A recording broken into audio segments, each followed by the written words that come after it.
Nabi Tok Sewi kita tinggal ni telak mata pagi, so kita baca selalu Allahumma ya barik, Allahumma ya barik. Tuhanku, nah, Tuhan mana? Tuhan barik.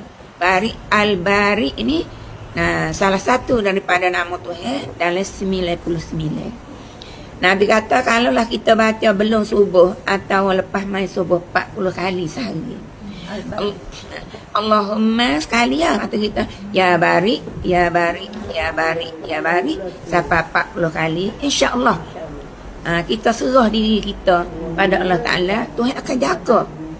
Dalam hari ni, hari yang kita baca ni, Tuhan akan jaga setiap saat supaya kita ni tidak lalai kepada Allah Subhanahu Wa Taala. Sudah dah kita baca cukup 40, kita berdoa rayu dengan Tuhan. Ya Allah, ya Tuhanku, aku serah diriku, suamiku, anak cucu titik zuriatku dan kepadamu ya Allah. Sebab kita semua ni daripada Tuhan. Tengok ni, kita tengok ni dalil ni Tuhan kata Tuhan tu Maha Kuasa dah.